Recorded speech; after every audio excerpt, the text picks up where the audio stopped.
ring of solid gold, like a vow that is tested, like a covenant of old. Your love is enduring through the winter rain. Shalom Jemaat Tuhan, kami percaya Anda dalam keadaan yang sehat hari ini. Mari kita siapkan hati kita untuk memuji dan memuliakan Tuhan. Selamat beribadah.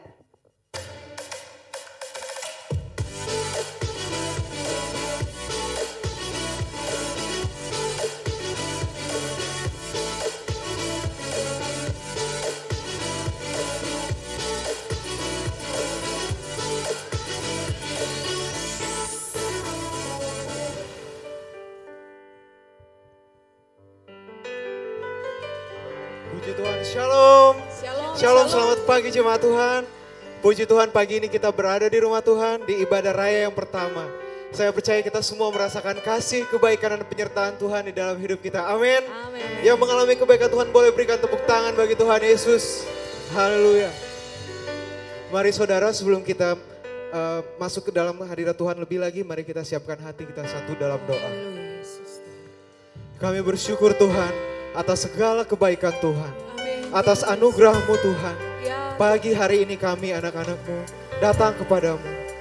Kami umat-Mu rindu menaikkan puji dan syukur kepadamu. Biarlah Tuhan Engkau yang bertahta di atas pujian dan penyembahan kami.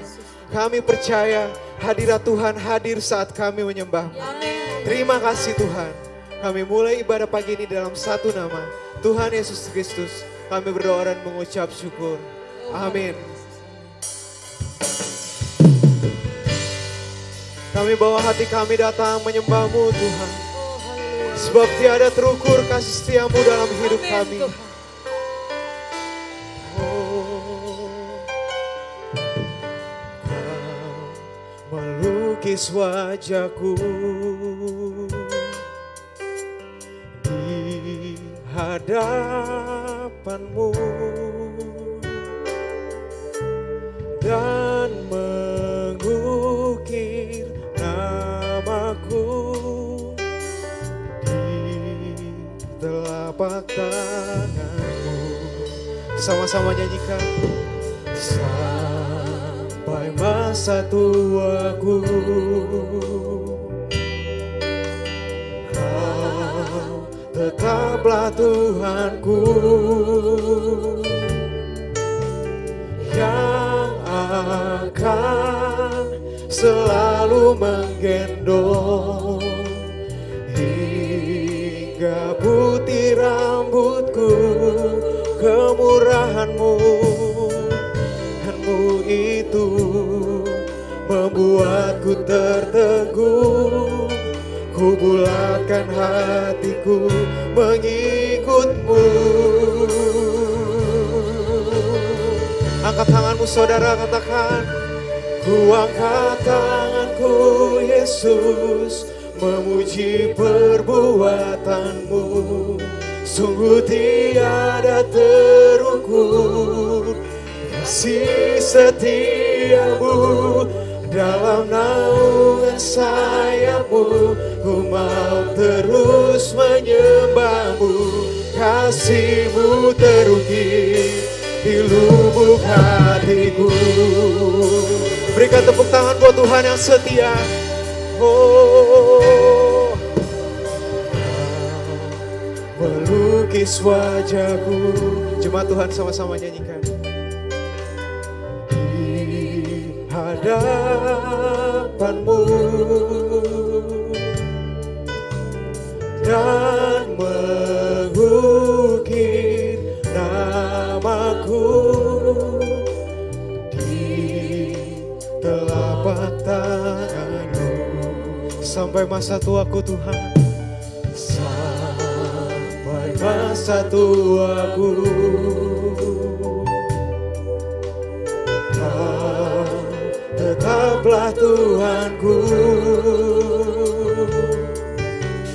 yang akan selalu menggendong hingga putih rambutku. Katakan kemurahan-Mu, murahan-Mu itu membuatku terteguh. ku bulatkan hatiku mengikutmu.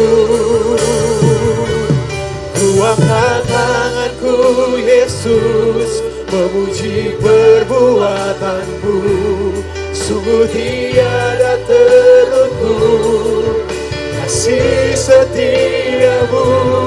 Dalam naungan sayapmu, ku mau terus menyembahmu. Kasihmu terukir lubuk hatiku. Ku angkat tanganku,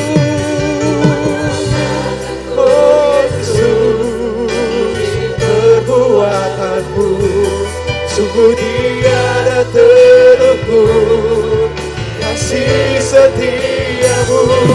Dalam naungan sayapmu, saya undang jemaat bangkit berdiri sama-sama.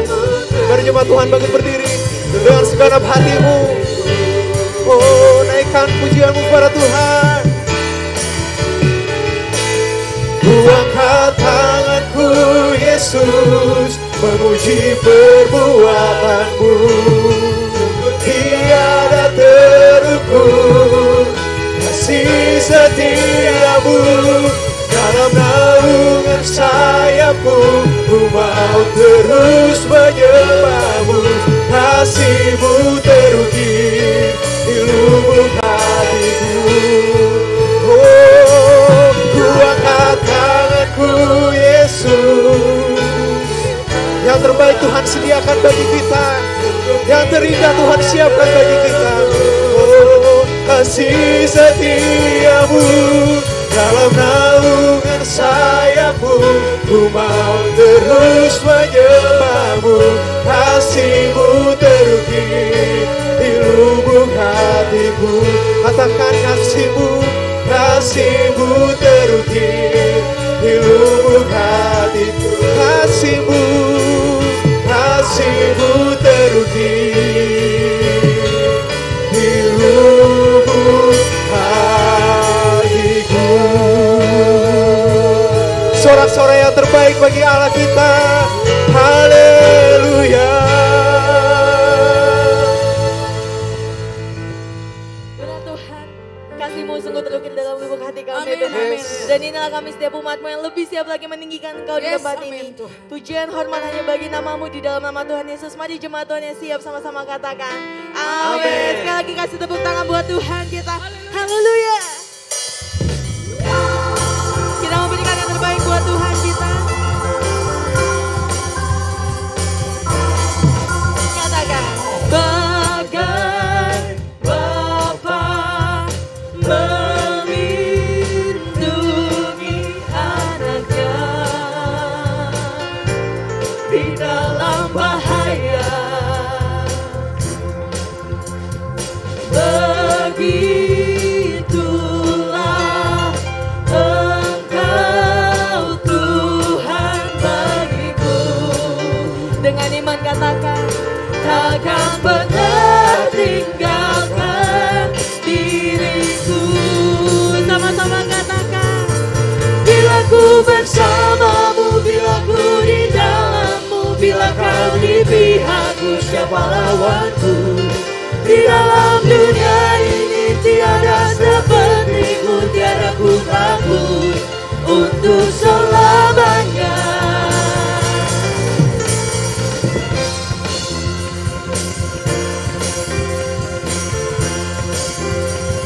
Sama-sama nyanyikan. Bahwa malam lembah gelap yang ada di dalam hidupku, takkan lagi menggetarkan hatiku.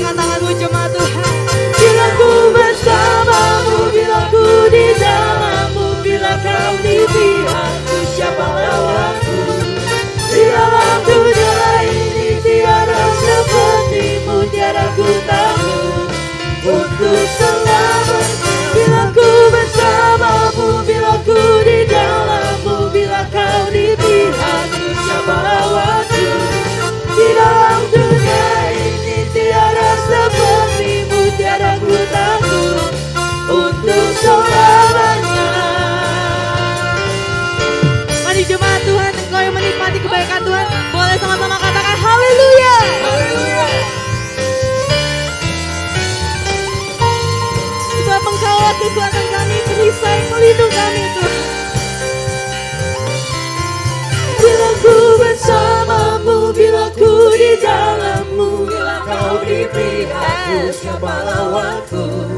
Di dalam dunia ini tiada sepertimu, tiada ku takut untuk selamanya. Dengan iman katakan untuk selamanya.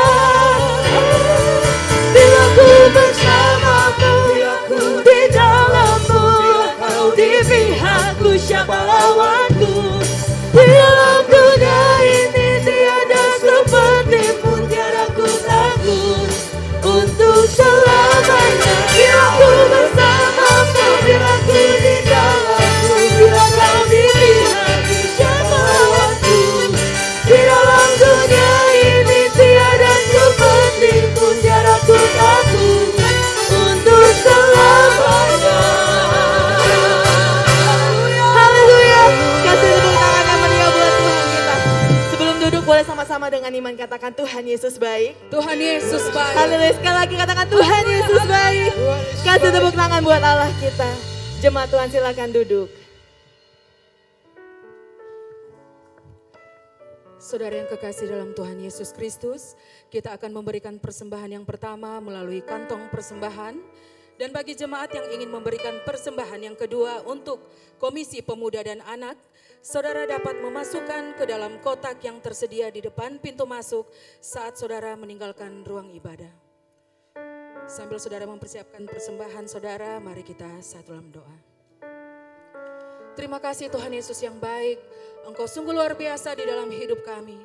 Kami bersyukur saat ini Tuhan Yesus, kami tidak berada di tempat yang lain Tuhan. Tetapi kami boleh berada di rumah-Mu. Kami boleh memuji-muji Engkau dengan penuh sukacita Tuhan Yesus. Dan pada saat ini tiba saatnya kami akan memberikan persembahan bagi-Mu Tuhan Yesus. Biarlah persembahan ini Tuhan Engkau berkati. Dan boleh dipakai untuk pelebaran pekerjaan Tuhan di tempat ini. Dan pekerjaan Tuhan di tempat ini akan semakin diberkati. Terima kasih Tuhan Yesus. Memberkati para hamba-Mu yang menjadi petugas kolektan saat ini. Engkau memberkati mereka semuanya Tuhan. Pekerjaan, pelayanan, rumah tangga mereka Engkau berkati. Terima kasih Tuhan Yesus. Kami siap menabur bagi Engkau dengan penuh sukacita. Dalam nama Yesus kami berdoa. Haleluya. Amin. Sambil saudara menabur bagi pekerjaan Tuhan, kita akan menyaksikan Sunday Update minggu ini.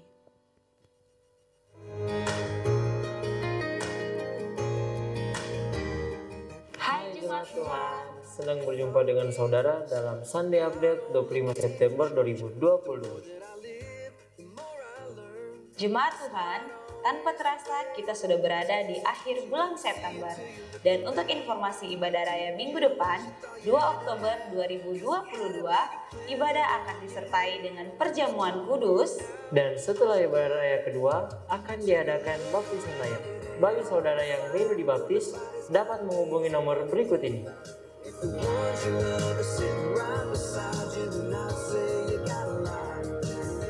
Informasi bagi wanita Betel Indonesia, jangan lewatkan hari Rabu pukul 5 sore akan diadakan talk show dengan tema kecantikan atau perawatan di gedung gereja dan akan dilayani oleh Dr. Eliani MPH. Minggu depan, 2 Oktober 2022, kita akan memperingati Hari Batik Nasional. Nah, untuk itu, bagi adik-adik Betel Kids dan Tunas Remaja, dapat menggunakan dress code nuansa batik. Bagi teman-teman Youth dan Trust, jangan lewatkan ibadah Youth Teens hari Selasa pukul 7 malam bertempat di gedung gereja. Jangan lupa join guys! Demikianlah Sunday Update minggu ini. Sampai jumpa di Sunday Update minggu depan. God bless you. Oh haleluya Yesus, haleluya. Mari siapkan hatimu saudara. Kita akan masuk lebih lagi dalam hadirat Tuhan. Oh haleluya. Yesus Tuhan. Segala yang terjadi dalam hidupku ini, semua ada dalam rancangan-Mu.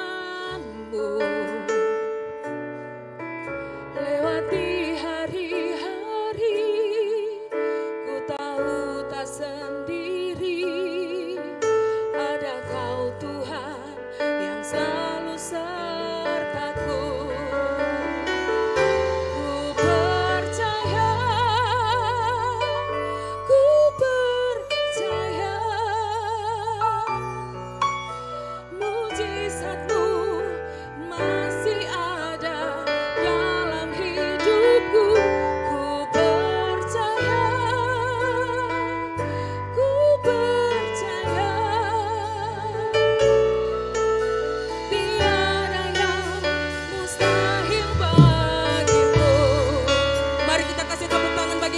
Yesus kita yang hebat. Haleluya. Segala yang terjadi dalam hidupku ini, semua ada dalam rancangan-Mu. Amin Yesus. Lewati hari-hari, ku tahu tak sendiri, ada Kau Tuhan yang selalu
hidup kami ke dalam tangan-Mu Tuhan.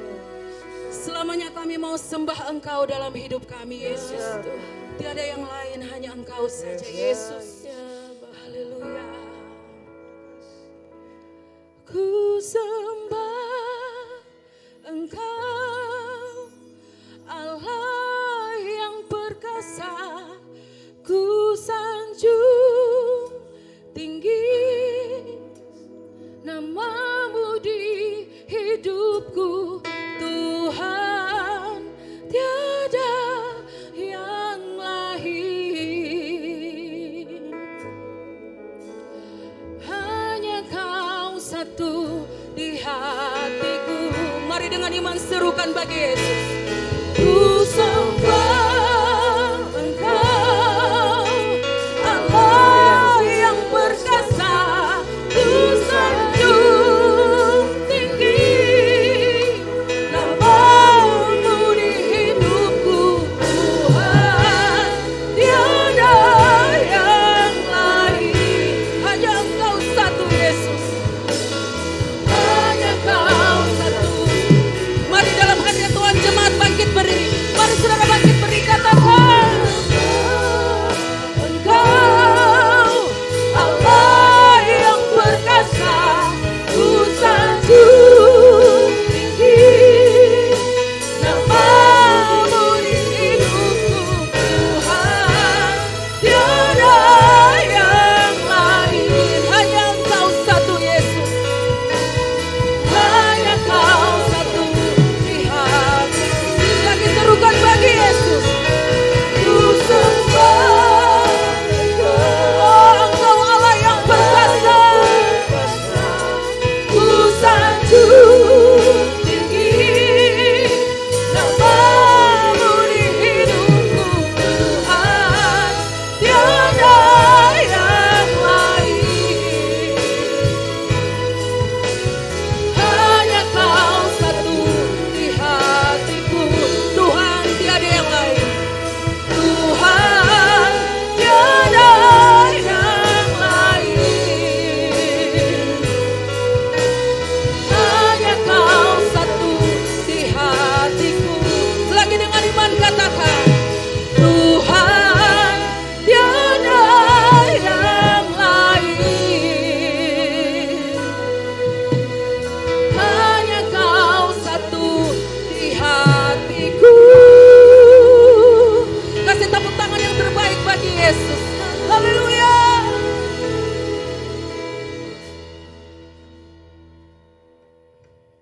Saudara, kita akan berdoa untuk jalannya firman Tuhan.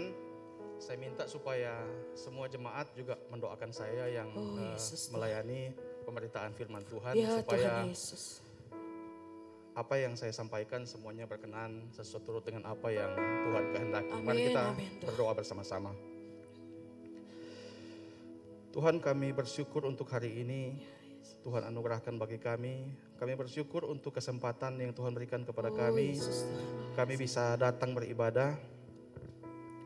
Kami tahu kesempatan yang Tuhan berikan kepada kami untuk beribadah adalah anugerah yang besar buat kami. Amin, amin Yesus. Kami bersyukur Tuhan karena ada banyak orang yang ingin beribadah tapi tidak punya kesempatan. Tapi ada banyak orang yang punya kesempatan tetapi tidak punya kerinduan untuk datang beribadah. Dan kalau hari ini kami punya kesempatan dan juga kerinduan untuk datang beribadah, kami tahu karena Roh Kudus bekerja dalam hati kami. Terima kasih Tuhan untuk anugerah Tuhan yang besar bagi kami. Kami mau belajar firman Tuhan bersama-sama. Hamba-Mu sungguh terbatas, Hamba-Mu tidak punya kemampuan apa-apa. Tapi kami menyerahkan jalannya firman Tuhan ini ke dalam campur tangan Tuhan. Biar Tuhan yang bekerja, Roh Kudus yang bekerja di hati setiap kami. Sehingga jalannya pemberitaan firman Tuhan ini seturut dengan apa yang Tuhan kehendaki. Terima kasih Tuhan Yesus, ini yang menjadi doa permohonan kami. Kami sambut berkat firman-Mu. Dalam nama Yesus kami berdoa, sama-sama katakan amin. Silakan duduk Bapak Ibu Saudara.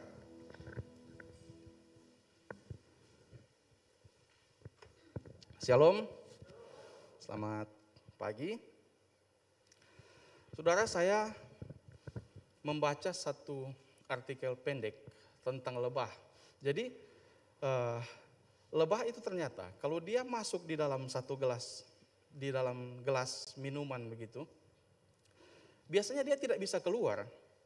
Dia mati di dalam gelas itu, masuk ke dalam air. Kenapa? Karena kalau dia masuk di dalam gelas, biasanya dia tidak bisa terbang ke atas. Dia hanya berputar-putar di dalam gelas itu, karena dia cuma mencari jalan keluar di sekelilingnya, di depannya, di sekelilingnya. Jadi dia cuma berputar-putar di dalam gelas itu, dan sampai kelelahan, dan akhirnya dia mati tercebur di dalam minuman di dalam gelas itu. Padahal kalau dia mau keluar, dia tinggal melihat ke atas dan dia terbang lebih tinggi, dia bisa keluar dari gelas itu. Tetapi itu tidak terjadi karena dia hanya melihat di sekelilingnya. Nah, saudara, sadar atau tidak sadar, kita seringkali juga ada dalam keadaan seperti itu. Dalam pergumulan masalah yang kita hadapi, kita biasanya tidak menemukan jalan keluar karena kita hanya mencari jalan keluar sesuai dengan apa yang kita anggap benar yang ada di depan kita. Kita tidak mau melihat dari sudut pandang firman Tuhan, kita tidak mau melihat dari sudut pandang bagaimana rancangan Tuhan, sehingga pada akhirnya kita hanya berputar-putar di dalam masalah pergumulan, kita tidak bisa keluar, kita tidak menemukan jalan keluar dari setiap pergumulan yang kita hadapi. Nah, hari ini saudara, saya ajak kita belajar bersama-sama kebenaran firman Tuhan dari kitab Rut. Kita akan belajar dari kitab Rut. Ada banyak hal yang bisa kita pelajari di sana dan saya akan bagikan beberapa hal saja. Mari kita buka bersama-sama kitab Rut pasal 1. Jadi kitab Rut ini ada 4 pasal, tetapi kita hanya akan membaca di bagian pertama dan selebihnya akan terbahas di sepanjang jalannya pemberitaan firman Tuhan ini. Rut pasal pertama, saya tidak baca semuanya. Saya bacakan ayat 1 sampai ayat yang ke-6, lalu saya lanjut ayat yang ke-16 sampai ayat terakhir. Pada zaman para hakim memerintah, ada kelaparan di tanah Israel. Lalu pergilah seorang dari Betlehem Yehuda beserta istrinya dan kedua anaknya laki-laki ke daerah Moab untuk menetap di sana sebagai orang asing. Nama orang itu ialah Elimelek, nama istrinya Naomi, dan nama kedua anaknya Mahlon dan Kilion. Semuanya orang-orang Efrata dari Betlehem Yehuda, dan setelah sampai ke daerah Moab, diamlah mereka di sana. Kemudian matilah Elimelek, suami Naomi, sehingga perempuan itu tertinggal dengan kedua anaknya. Kedua anaknya mengambil perempuan Moab, yang pertama bernama Orpa, yang kedua bernama Rut, dan mereka diam di situ kira-kira 10 tahun lamanya. Lalu matilah juga keduanya, yakni Mahlon dan Kilion, sehingga perempuan itu kehilangan kedua anaknya dan suaminya. Kemudian berkemaslah ia dengan kedua menantunya, dan ia pulang dari daerah Moab. Sebab di daerah Moab ia mendengar bahwa Tuhan telah memperhatikan umatnya dan memberikan makanan kepada mereka. Lalu cerita ini berlanjut, Naomi kembali ke Betlehem, pada awalnya bersama-sama dengan kedua menantunya, tapi Orpa, menantunya yang bernama Orpa ini tidak jadi ikut, dan yang ikut hanyalah Rut. Lanjut ayat yang ke-16 dikatakan begini. Tetapi kata Rut, jangan desak aku meninggalkan engkau dan pulang dengan tidak mengikuti engkau. Sebab kemana engkau pergi, ke situ jugalah aku pergi, dan di mana engkau bermalam, di situ jugalah aku bermalam. Bangsa mula bangsaku dan Allah mula Allahku. Di mana engkau mati, aku pun mati di sana. Dan di sanalah aku dikuburkan. Beginilah kiranya Tuhan menghukum aku, bahkan lebih lagi daripada itu, jikalau sesuatu apapun memisahkan aku dari engkau selain daripada maut. Ketika Naomi melihat bahwa Rut berkeras untuk ikut bersama-sama dengan dia, berhentilah ia berkata-kata kepadanya. Dan berjalanlah keduanya sampai tiba di Betlehem. Ketika mereka masuk Betlehem, gemparlah seluruh kota itu karena mereka. Dan perempuan-perempuan berkata, Naomi kah itu? Tetapi ia berkata kepada mereka, jangan sebutkan aku Naomi, sebutkanlah aku Mara. Sebab yang Maha Kuasa telah melakukan banyak yang pahit kepadaku. Dengan tangan yang penuh aku pergi, tetapi dengan tangan yang kosong Tuhan memulangkan aku. Mengapa kamu menyebutkan aku Naomi? Karena Tuhan telah naik saksi menentang aku, dan yang Maha Kuasa telah mendatangkan malapetaka kepadaku. Demikianlah Naomi pulang bersama-sama dengan Rut, perempuan Moab itu menantunya, yang turut pulang dari daerah Moab, dan sampailah mereka ke Betlehem pada permulaan musim menuai jelai. Saudara, saya tahu kita sudah membaca bagian ini, sebagian besar dari kita mungkin sudah membaca bagian ini berulang kali. Jadi saya hanya sedikit memberikan ringkasan sampai di pasal terakhir. Jadi cerita ini adalah cerita tentang satu keluarga, suami, istri, dan kedua anaknya. Suaminya namanya Elimelek, kita sudah baca tadi, istrinya namanya Naomi, dan kedua anaknya namanya Mahlon dan Kilion. Perhatikan baik-baik, cerita ini terjadi di zaman hakim-hakim. Cerita ini terjadi di zaman hakim-hakim, jadi sebelumnya orang Israel itu tidak punya raja.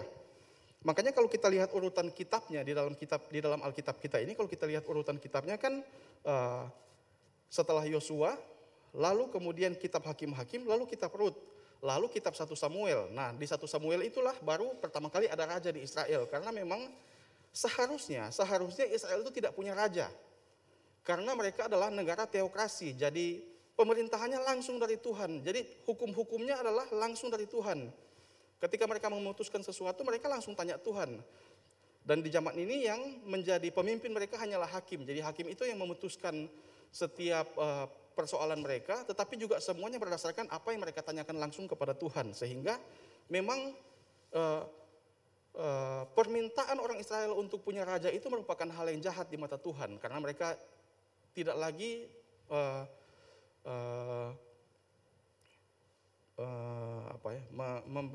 mentuhankan Bapa atau Yahweh itu sebagai raja mereka, begitu. Nah, saudara, cerita ini adalah terjadi ketika masih zaman hakim-hakim, dan memang ada banyak kejahatan di sana. Kalau kita baca kitab Hakim-Hakim, orang Israel itu berulang kali membuat kejahatan. Lalu ada kelaparan di tanah Yehuda ini, di Bethlehem. Menjadi satu hal yang agak aneh sebenarnya kalau kita membaca kenapa bisa ada kelaparan di Bethlehem ini. Karena kita tahu tanah perjanjian itu adalah tanah yang berlimpah dengan susu dan madu. Lalu Bethlehem sendiri itu kan Bethlehem, Bet itu rumah, lehem itu roti. Jadi Bethlehem itu rumah roti. Memang ada banyak makanan di sana, di mana para pengembara, para musafir itu biasanya singgah ke Bethlehem untuk mengisi perbekalan mereka. Tetapi kalau kita baca kisah ini, ada kelaparan di sana. Ini menjadi hal yang aneh, nanti kita akan pelajari sebentar. Lalu ketika terjadi kelaparan, satu keluarga tadi ini, Elimelek, Naomi, Mahlon, dan Kilion ini keluar dari tanah perjanjian, dari Bethlehem. Mereka pindah ke Moab. Lalu ceritanya, Elimelek mati, Mahlon dan Kilion mati, tinggallah Naomi, tapi Mahlon dan Kilion sudah menikah dengan perempuan Moab. Lalu tinggallah Naomi dengan kedua menantunya. Naomi mendengar bahwa di Bethlehem itu, di tanah Yehuda itu Tuhan sudah memulihkan keadaan mereka. Naomi kemudian kembali lagi ke Bethlehem. Orpa tidak ikut, kita sudah lihat tadi, hanya Rut yang ikut. Dan kemudian Rut bertemu dengan Boas, mereka menikah, punya anak, dan keluarga ini kemudian diberkati kembali oleh Tuhan. Walaupun kita akan menemukan bahwa mereka juga ada banyak hal yang pahit tadi kita sudah baca tadi. Tapi pada akhirnya di ujung ceritanya mereka diberkati oleh Tuhan lewat pernikahan Rut dengan Boas dan anak yang mereka lahirkan. Kalau kita membaca maka itu hanyalah sebuah cerita biasa. Maka saya mengajak kita melihat lebih jauh bagian ini dan kita akan menemukan banyak pelajaran rohani di sana. Saya hanya akan bagikan beberapa hal. Yang pertama saudara, dari kisah ini kita belajar bahwa proses dan pembentukan Tuhan itu tidak bisa dihindari. Proses dan pembentukan Tuhan dalam hidup kita ini tidak bisa dihindari. Jangan lari dari proses itu, jangan lari dari pembentukan itu. Bagaimana saudara? Mari kita lihat bersama-sama. Tadi saya sudah katakan bahwa ada sesuatu yang aneh kalau dikatakan di Bethlehem itu terjadi kelaparan. Mengingat tanah itu adalah tanah yang subur berlimpah susu dan madu. Bethlehem sendiri begitu banyak makanan, namanya sendiri rumah roti. Orang-orang para musafir biasanya mengisi perbekalan. Mengapa bisa ada kelaparan? Alasan yang paling kuat adalah kemungkinan besar, atau ya kita bisa menarik sebuah kesimpulan yang paling kuat. Ada dosa yang dilakukan orang Israel di zaman hakim-hakim ini. Kalau kita baca ada banyak kali mereka melakukan kesalahan di zaman hakim-hakim ini. Ada dosa yang mereka perbuat. Sehingga Tuhan memberikan ganjaran kepada orang Israel ini. Dan ada kelaparan yang terjadi di tanah mereka. Jadi tanah mereka tidak lagi subur karena Tuhan memberikan ganjaran kepada orang Israel atas dosa yang mereka perbuat. Dan lalu mengapa ini saya tarik pelajaran bahwa kita tidak boleh lari dari proses dan pembentukan Tuhan. Kenapa saudara? Kalau kita lihat, maka ada beberapa hal yang kesalahan yang keluarga Elimelek ini lakukan. Seharusnya saudara, keluarga Elimelek ini tetap ada di tanah perjanjian, tetap ada di Bethlehem. Memang ada ganjaran dari Tuhan, memang ada kelaparan yang terjadi, tapi seharusnya mereka tidak lari dari sana. Mereka menerima konsekuensi, mereka tetap melakukan introspeksi diri, mereka menerima ganjaran dari Tuhan, tetap bersama-sama dengan orang Israel. Kenapa saudara? Karena kalau mereka keluar dari tanah perjanjian itu, dari Bethlehem, maka mereka itu tidak memikirkan sama sekali aspek rohani. Mereka pindah ke Moab. Moab itu tidak menyembah Allah Yahweh. Moab itu menyembah berhala, dewa Kemos. Di sana pasti tidak ada bait Allah. Mereka sama sekali tidak mempertimbangkan aspek rohani.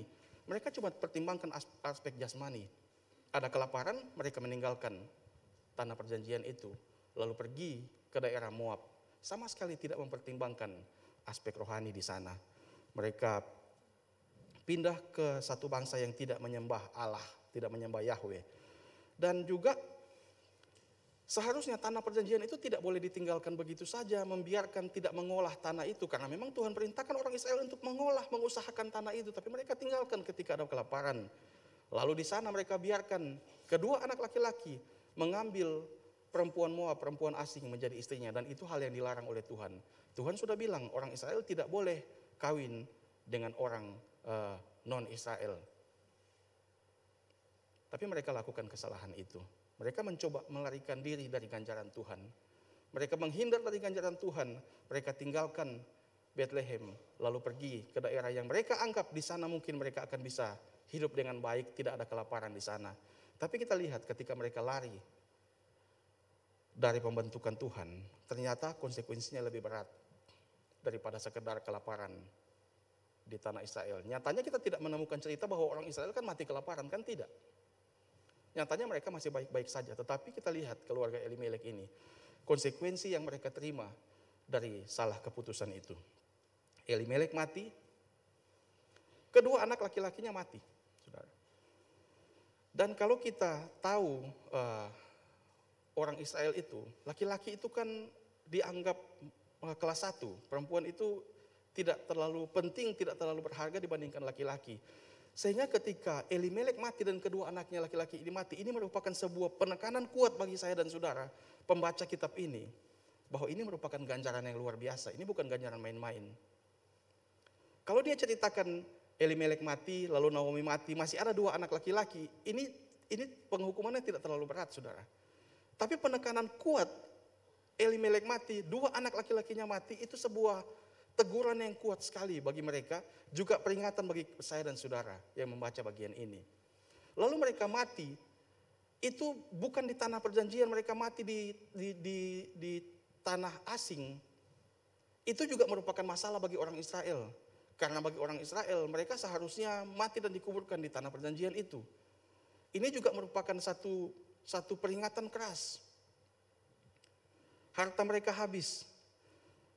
Yang tertinggal, tinggallah. Ada seorang teolog yang bilang, yang tersisa dari mereka hanyalah 3 kuburan dan 3 janda. Itu yang tersisa bagi mereka, harta mereka habis. Makanya kalau kita baca pasal 1 ayat 20 dan ayat 21, coba tampilkan lagi apa yang Naomi bilang. Pasal 1 ayat 20, ayat 21. Tetapi ia berkata kepada mereka, janganlah sebutkan aku Naomi. Naomi itu artinya menyenangkan. Jadi dia bilang, janganlah sebutkan lagi aku ini menyenangkan. Sebutkanlah aku marah. Pahit artinya marah itu. Sebab yang Maha Kuasa telah melakukan banyak yang pahit kepadaku. Ayat 21, dengan tangan yang penuh aku pergi. Jadi ternyata mereka waktu pergi, mereka juga belum kelaparan. Mereka masih punya banyak persediaan harta benda, dengan persediaan makanan. Lalu dia katakan, tetapi dengan tangan yang kosong Tuhan memulangkan aku. Konsekuensinya lebih berat ternyata daripada sekedar menerima ganjaran di tanah perjanjian. Saudara, disinilah kita belajar bahwa kita tidak bisa lari dari proses dan pembentukan Tuhan. Kita tidak bisa menghindar dari itu, saudara. Kalau kita ingin kerohanian kita ini semakin bertumbuh, semakin naik, semakin dewasa, maka seharusnya kita tidak boleh menghindari proses. Kita tidak boleh menghindari ujian. Orang sekolah Kalau dia hindari ujian, ya pasti dia tidak akan naik level, naik tingkat. Dia tidak bisa naik kelas. Begitulah Tuhan mendidik kita. Kalau kita lari dari ujian, kita lari dari pembentukan Tuhan, maka kita hanya akan berputar-putar di situ seperti lebah tadi. Tidak bisa keluar dari persoalan masalah. Karena Tuhan terus memproses hidup kita. Saudara, kita harus jujur dan mengakui bahwa kita ini tidak pernah bisa sempurna. Sehingga pembentukan Tuhan yang Tuhan kerjakan dalam hidup kita itu tidak pernah ada wisudanya, saudara. Tidak ada orang yang dinyatakan lulus oleh Tuhan, ini orang sudah lulus, sudah sempurna, sudah selesai. Sampai mati kita terus dibentuk oleh Tuhan. Dan yang terpenting bagi kita adalah kita memberi diri untuk terus dibentuk oleh Tuhan dan jangan lari dari sana. Mungkin saja kita ada di lingkungan yang tidak nyaman. Tapi mari kita mengerti bahwa kemungkinan Tuhan sedang membentuk kita di lingkungan yang tidak nyaman itu. Mungkin saja ada orang yang menjengkelkan bagi kita. Mari kita mengerti bahwa bisa jadi Tuhan sedang membentuk kita. Jangan lari dari situ. Mungkin saja kita ini jadi orang yang terlalu mementingkan suara manusia lebih daripada suara Tuhan. Saya tidak bilang suara manusia itu tidak penting, itu penting. Karena Tuhan bisa bicara juga lewat kejadian yang terjadi dalam hidup kita, lewat orang lain yang memperingati kita. Tapi jangan sampai suara manusia itu terlalu penting sehingga kita tidak mementingkan suara Tuhan. Kita tidak mementingkan apa yang Tuhan nilai kepada kita. Tuhan menilai kita sangat berharga, oleh karena itu dia menebus kita. Dia sudah menebus kita, maka nilai diri kita ini begitu berharga karena dia tebus kita dengan darahnya sendiri. Dan jangan terlalu mementingkan suara manusia. Perlu untuk kita menerima kritikan, saran dari orang lain, tapi jangan sampai hal itu sudah lebih penting daripada suara Tuhan, daripada apa yang firman Tuhan katakan kepada kita, saudara. Mungkin di tempat pelayanan ada orang yang membuat kita nyaman. Kalau kita pindah gereja, karena kita menghindar dari proses itu, di tempat lain pun kita tidak akan pernah bisa lari dari Tuhan, karena Tuhan akan terus kejar kita. Tidak peduli mau kita di mana, proses itu akan tetap terjadi dalam hidup kita. Karena Tuhan begitu mengasihi kita, dia akan terus membentuk hidup kita. Maka tidak usah menghindar dari proses itu. Atau mungkin cara pandang kita tentang Tuhan juga yang setiap saat terus diperbaharui. Ada orang mungkin yang melihat hubungannya dengan Tuhan seperti sebuah hubungan perdagangan. Kalau saya ikut Tuhan, saya harus untung. Dan ada banyak hal yang Tuhan bentuk dalam hidup kita. Kadang-kadang ada orang yang melihat hubungannya dengan Tuhan itu harus hubungan yang saling menguntungkan. Padahal saudara, Tuhan sudah memberkati kita dengan berkat yang tidak bisa dibandingkan dengan apapun, yaitu keselamatan. Kita mau cari apa lagi saudara dari Tuhan? Kita mau cari keuntungan apa lagi? Keuntungan yang paling besar sudah Tuhan berikan kepada kita.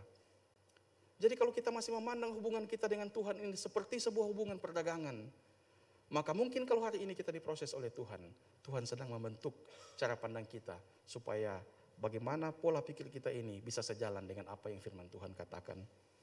Mungkin saja kita orang yang menghindar dari kesalahan yang kita lakukan, kita tidak mau menerima konsekuensi, kita cari pembenaran, kita gunakan segala trik untuk menghindar dari kesalahan yang kita lakukan. Lalu kita cari, bahkan ada orang yang cari ayat Alkitab untuk mendapatkan pembenaran dari kesalahan yang dia lakukan. Mungkin kita orang yang egonya terlalu tinggi sehingga bicara tentang Tuhan pun mengarahnya ke dirinya. Ada banyak orang begitu, bicara tentang Tuhan. Tuhan itu baik tapi lalu mengarah ke dirinya sendiri. Kita tidak pernah bisa sempurna, masing-masing kita punya kekurangan dan Tuhan yang paling tahu kekurangan kita masing-masing. Dan oleh sebab itu, kalau Tuhan membentuk kita, Tuhan memproses kita, Tuhan memberikan ganjaran atas kesalahan yang kita lakukan, tidak usah menghindar dari sana. Serahkan hidup kita kepada Tuhan dan Tuhan pasti kerjakan yang terbaik dalam hidup kita. Percayakan hidup kita kepada Tuhan karena Tuhan yang paling tahu apa yang terbaik untuk kita. Jangan menghindar dari proses. Keluarga Elimelek, mereka menghindar dari ganjaran Tuhan dan konsekuensi yang mereka terima sangat berat karena mereka lari dari ganjaran Tuhan. Mari kita menyerahkan hidup kita sepenuhnya kepada Tuhan. Tidak ada yang lebih baik selain kita memberi diri diatur sepenuhnya oleh Tuhan. Itu yang pertama saudara. Kitab Rut ini mengajarkan kepada kita, jangan lari dari proses dan pembentukan Tuhan. Yang berikutnya, cerita ini juga mengajarkan kita supaya kita tidak pernah lupa bahwa kasih setia Tuhan itu tidak pernah berubah. Memang ada konsekuensi dari kesalahan yang kita lakukan. Memang ada ganjaran dari Tuhan atas setiap kesalahan yang kita lakukan. Tapi mari kita mengerti bahwa sekalipun ada konsekuensi dari kesalahan kita, Tuhan tidak pernah berubah setia. Cerita ini mengajarkan kepada kita bahwa Tuhan itu tidak pernah berubah setia. Saudara, dari teks ini kita juga menemukan bahwa keluarga Elimelek ini, dia sama sekali tidak melibatkan Tuhan di dalam keputusan yang mereka ambil untuk pindah ke Moab. Teks ini tidak memberitahu kita. Jadi kita bisa mengambil kesimpulan bahwa ketika mereka mengambil keputusan untuk pergi ke Moab, meninggalkan Bethlehem, meninggalkan tanah Yehuda, mereka sama sekali tidak bertanya kepada Tuhan, tidak berdoa, tidak melibatkan Tuhan dalam keputusan itu, saudara. Mereka juga terlihat sangat seperti orang yang oportunistis begitu ya. Maksudnya waktu ada kelaparan mereka meninggalkan Bethlehem. Tapi ketika mereka mendengar tanah Yehuda itu sudah dipulihkan oleh Tuhan, mereka balik lagi. Kelihatan terlalu oportunistis, seperti hanya melihat keuntungan apa yang mereka dapat. Tapi saudara, sekalipun seperti itu, cerita ini mengajarkan kepada kita bahwa kasih setia Tuhan itu memang tidak pernah berubah dalam hidup kita.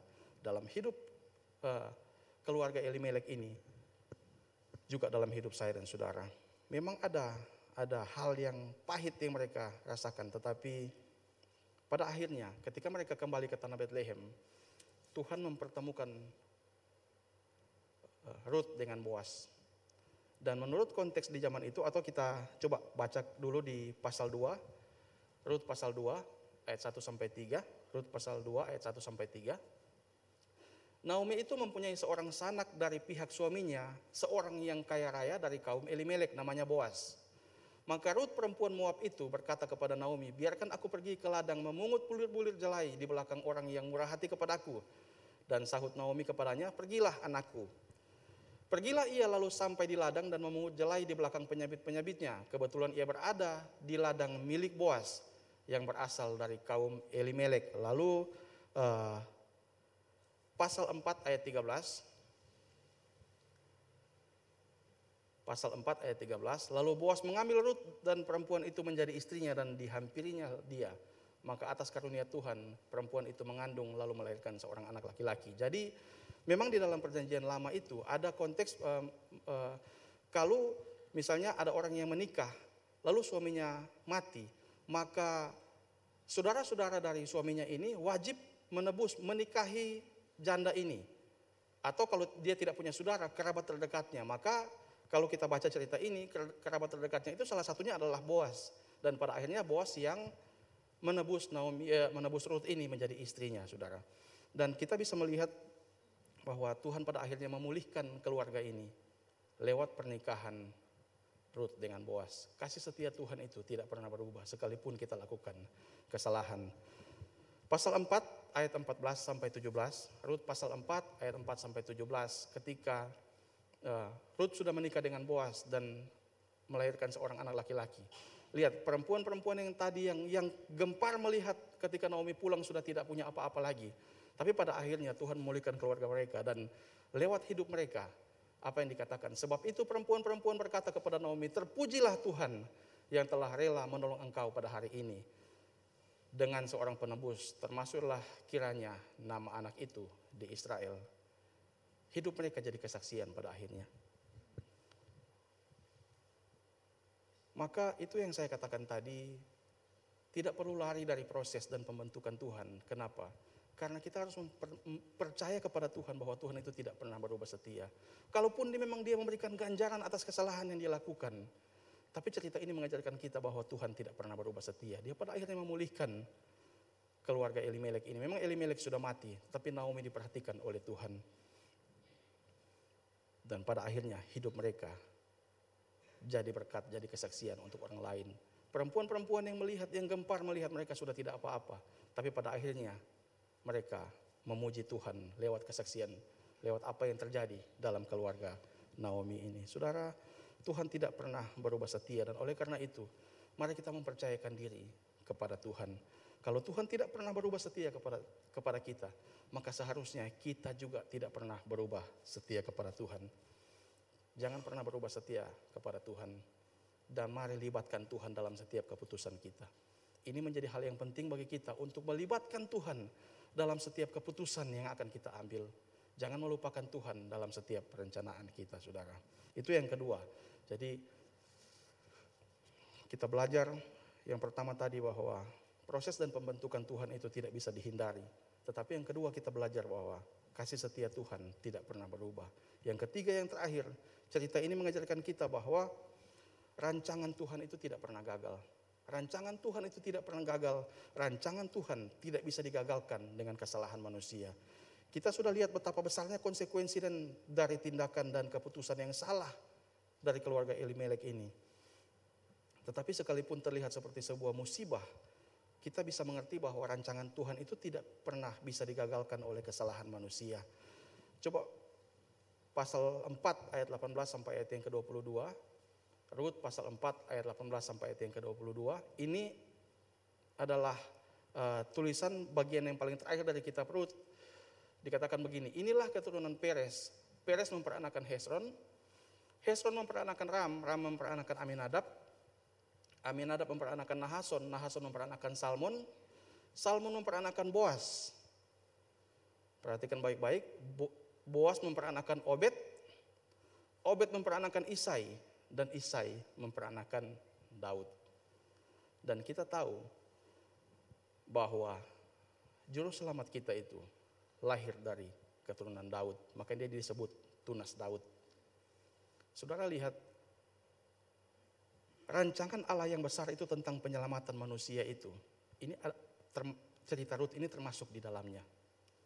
Walaupun cerita ini ada kesalahan di sana, ada dosa yang dilakukan, ada ganjaran dari Tuhan. Tetapi nyatanya cerita ini termasuk di dalam rancangan Allah yang besar itu dalam menyelamatkan manusia, saya dan saudara. Walaupun ada kesalahan, tapi rancangan Allah itu yang dibuatkan para nabi itu tidak pernah bisa digagalkan oleh manusia. Sampai pada akhirnya, memang kalau kita baca di kitab Rut ini, dikatakan kebetulan Rut itu pergi ke ladang milik Boas, dan Boas lihat dia. Dari sisi manusia terlihat seperti sebuah kebetulan, tapi dari sisi providensia Allah, semua ada dalam kontrol dan kendali Tuhan. Dari sisi manusia memang terlihat seperti sebuah kebetulan, tetapi tidak dari sisi Tuhan. Dari sisi providensia Tuhan, dari sisi providensia Allah, semua ada dalam kontrol dan kendali Tuhan. Semua sudah dirancang oleh Tuhan. Maka cerita ini termasuk di dalamnya. Pertemuan Rut dengan Boas melahirkan Obed. Obed kemudian melahirkan Isai. Isai melahirkan Daud. Dan dari Daud lahirlah juru selamat yang menebus saya dan saudara. Betapa kita melihat bahwa rancangan Tuhan itu tidak pernah bisa gagal oleh apapun. Kalau hari ini mungkin kita merasa bahwa hidup kita ini seperti berputar-putar, tidak ada jalan keluar. Maka mungkin saja memang kita sedang diproses oleh Tuhan. Tapi jangan menghindar proses itu karena Tuhan tidak pernah berubah setia. Dan marilah kita percaya bahwa Tuhan itu rancangannya tidak pernah gagal. Tidak bisa digagalkan oleh apapun, oleh situasi, oleh kondisi, oleh keadaan, oleh kesalahan manusia. Orang mungkin bisa saja memfitnah kita. Tapi percaya bahwa Tuhan merancang yang baik terhadap kita. Orang mungkin melakukan kecurangan kepada kita, tapi jangan pernah khawatir, jangan pernah takut. Karena Tuhan merancangkan hal-hal yang luar biasa dalam hidup kita. Orang mungkin bisa saja menjelek-jelekan kita atau memandang rendah kita, tapi marilah kita percaya kepada Tuhan bahwa manusia tidak bisa mengagalkan rancangan Allah dalam hidup kita. Masalah, persoalan, situasi, kondisi, keadaan mungkin yang tidak sedang baik-baik saja. Tetapi kita tidak perlu khawatir karena Tuhan selalu merancang yang terbaik untuk kita. Dan rancangan itu tidak pernah gagal. Biarkan Tuhan memimpin hidup kita. Mungkin saja ada pendisiplinan, mungkin saja ada ganjaran, mungkin saja ada proses, ada pembentukan, ada hal-hal yang mungkin menyakitkan bagi daging kita. Tapi jangan pernah lari dari pembentukan Tuhan. Kita percayakan semuanya kepada Tuhan. Sekalipun kita menerima konsekuensi dari Tuhan, tetapi Tuhan itu tidak pernah berubah setia. Rancangannya tidak pernah gagal dalam hidup kita. Amin untuk firman Tuhan, mari kita berdoa. Tuhan, terima kasih untuk firman Tuhan. Hamba-Mu terbatas dalam menyampaikan, tapi kami percaya Tuhan selalu menolong kami. Roh Kudus selalu bekerja dalam hati pikiran kami, menerjemahkan firman Tuhan ke dalam bahasa-bahasa yang mudah kami mengerti, sehingga dalam pengiringan kami kepada Tuhan, sekalipun ada banyak persoalan masalah yang kami hadapi, kami tetap kuat, kami tetap kokoh di dalam Tuhan. Karena kami percaya, walaupun Tuhan memberikan ganjaran atas kesalahan yang kami lakukan, tapi Tuhan tidak pernah berubah setia. Apa yang sudah dirancangkan yang baik untuk hidup kami, itu tidak akan pernah bisa digagalkan oleh orang lain. Itu tidak pernah bisa digagalkan oleh masalah, keadaan, situasi dan kondisi yang tidak baik. Tuhan tetap baik bagi kami. Terima kasih Tuhan Yesus. Dalam nama Yesus kami berdoa dan bersyukur. Haleluya. Amin. Amin. Kasih tepuk tangan bagi Tuhan Yesus. Mari saudara kita bangkit berdiri. Mari saudara bangkit berdiri. Kita akan akhiri ibadah kita. Sekali lagi kita kasih tepuk tangan bagi Tuhan Yesus. Haleluya. Bila aku renungkan kasih setiamu,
hati kami terangkat naik di hadapan Tuhan.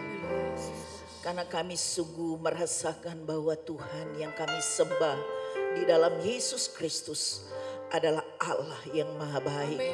Yang berlimpah dengan kasih karunia. Kami bersyukur Tuhan kami bisa menjadi umat kepunyaan Tuhan. Kami bersyukur Tuhan bahwa kami mendapatkan kasih karunia Tuhan. Oleh karena iman kami kepada Tuhan. Karena iman kepada Engkau tidak akan pernah mengecewakan. Kami menyadari Tuhan banyak hal yang kami lakukan yang bertentangan dengan kehendak Tuhan. Ada banyak dosa yang sering kali kami lakukan Tuhan. Tetapi kami bersyukur bahwa kasih setia Tuhan tidak pernah berkesudahan dan tetap nyata dalam hidup kami. Engkau mengizinkan kami mengalami proses pembentukan dalam hidup ini. Tetapi Engkau juga punya rencana yang terbaik. Tuhan, Engkau tidak pernah tinggalkan kami. Proses pembentukan walaupun itu menyakitkan. Tetapi Tuhan itu akan membawa kami untuk menuju pada rencana Tuhan yang terbaik. Itulah sebabnya Tuhan, biarlah kami semua mengerti akan firman-Mu yang Engkau sampaikan pada pagi ini. Agar apapun yang kami alami, kami tetap berpegang pada firman Tuhan. Kami tetap melakukan apa yang Tuhan kehendaki. Bukan oleh karena kata orang, tetapi biarlah kata firman Tuhan. Itulah yang kami lakukan dalam hidup kami. Terima kasih Bapa di surga.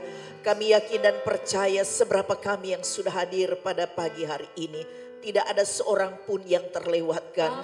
Tuhan sedang berbicara untuk dapat menetapkan langkah-langkah hidup kami. Supaya kami hidup seturut dengan kehendak Tuhan. Dan Engkau juga menyampaikan bahwa Tuhan mengasihi kami semua. Tuhan, terima kasih Tuhan. Bahwa anugerah-Mu itu sangat bernilai dalam hidup kami. Sehingga kami tetap berjalan pada rencana Tuhan yang terbaik. Terima kasih Tuhan, kami percaya semua kami yang hadir pada pagi hari ini. Tidak seorang pun yang terlewatkan. Semua kami sudah dilawat dan dijamah oleh Tuhan. Semua kami sudah diberkati oleh Tuhan. Karena setiap orang yang datang mencari Tuhan, dia tidak akan pernah kehilangan upahnya. Itulah sebabnya Tuhan, terima kasih. Biar firman-Mu itu tetap menjadi pedoman di dalam hidup kami. Apapun yang kami alami, firman-Mu akan terus ada di dalam hati kami. Terima kasih Bapa di surga. Engkau memberkati hamba-Mu yang Tuhan sudah pakai untuk menyampaikan kebenaran firman-Mu. Hikmat dan pengurapan Tuhan atas hamba-Mu lebih lagi dipakai oleh Tuhan. Berkati juga para hamba Tuhan semua yang sudah ambil bagian dalam pelayanan.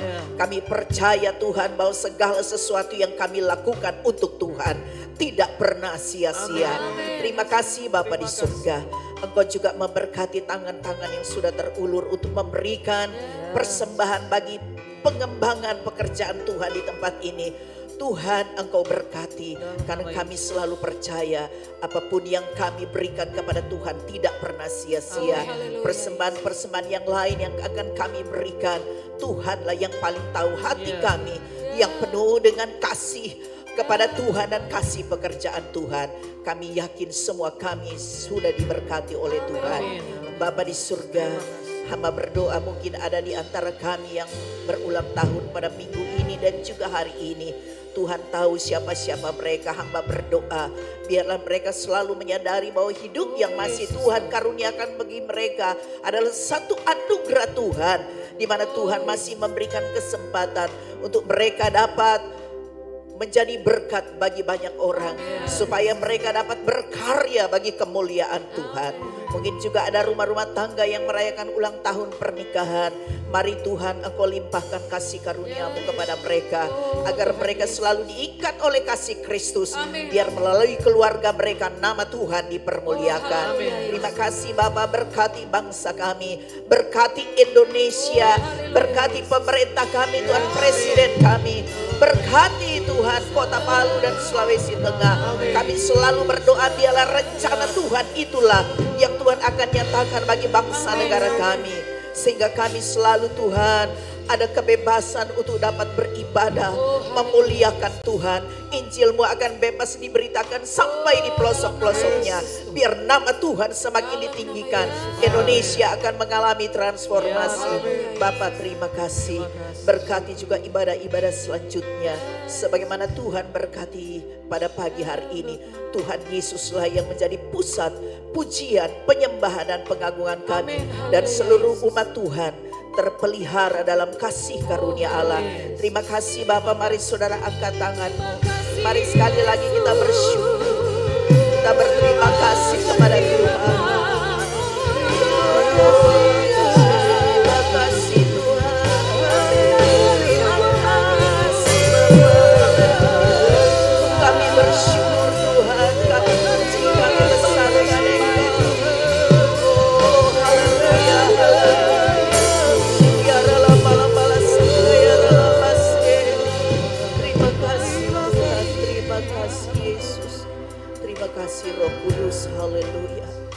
Tuhan memberkati engkau dan melindungi engkau. Tuhan menyinari engkau dengan wajahnya dan memberikan engkau kasih karunia. Tuhan menghadapkan wajahnya kepadamu dan memberikan engkau damai sejahtera. Sebab itu saudaraku yang dikasihi oleh Tuhan Yesus, pulanglah dalam damai sejahtera dari Allah Bapa, yaitu di dalam nama Tuhan kita Yesus Kristus. Persekutuan dengan kuat kuasa Roh Kudus akan senantiasa menyertai kita semua, senantiasa memelihara dan melindungi kita, menguatkan kita setiap saat, serta memberkati kita semua mulai saat ini sampai Tuhan Yesus datang kembali. Haleluya. Yang percaya katakan sama-sama dengan iman. Amin. Selamat pagi, Tuhan Yesus memberkati.